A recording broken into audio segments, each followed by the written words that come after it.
Ring చేసి కాంట్రాక్టర్లను ఒక ring చేసి ఇవాళ ప్రజాధనాన్ని, ఇది ప్రజాధనం ఎందుకు అంటే సింగరేణి కాలరీస్ అనే సంస్థ 51% ఓనర్షిప్ తెలంగాణ ప్రభుత్వానిది, 49% ఓనర్షిప్ కేంద్ర ప్రభుత్వానిది.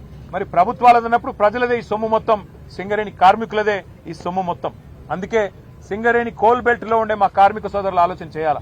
వేల కోట్ల రూపాయలు ఏ రకంగా ఇవాళ ఈ ప్రభుత్వం కొల్లగొడుతున్నదో దీని మీద మరి మేము ఎన్నిసార్లు అడిగినా ఇప్పటికీ కూడా సమాధానం రావడం లేదు.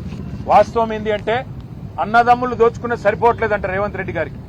హిల్ట్ కుంభకోణం పేరు మీద హైదరాబాద్ లోని పారిశ్రామిక వాడల్లో భూములను కొల్లగొట్టడానికి 5 లక్షల కోట్ల విలువ చేసే 9,200 కోట్లు, 9,200 ఎకరాల భూమిని కొల్లగొట్టేదానికి ప్రయత్నం చేస్తే మా పార్టీ బయటికి తీసుకొచ్చింది. అన్నదమ్ముల దోపిడిని అడ్డుకున్నది. కానీ రేవంత్ రెడ్డి గారు అన్నదమ్ముల దోపిడి సరిపోవట్లేదంట. ఇప్పుడు బావమరిది గారి కళ్ళల్లో ఆనందం కోసం సింగరేణిని ఆయనకు గుత్తకు రాసిచ్చిండు.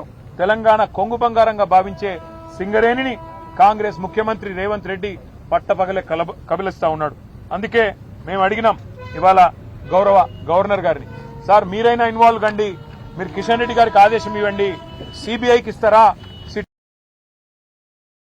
ఎవరికి ఇస్తారో ఇవ్వండి, కానీ ప్రజాధనాన్ని కొల్లగొట్టే ఈ దుర్మార్గపు వ్యవస్థని, ఇటు సోలార్ పవర్ లో కుంభకోణం, అటు సింగరేణి ఓబీ గనుల్లో కుంభకోణం, దీన్ని అడ్డుకోండి, దీన్ని వెంటనే నివారించండి, ప్రజా సొమ్మును కాపాడండి అని చెప్పి కార్మిక లోకం తరపున, సింగరేణి కార్మిక సోదరుల తరపున వారికి విజ్ఞప్తి చేశాం.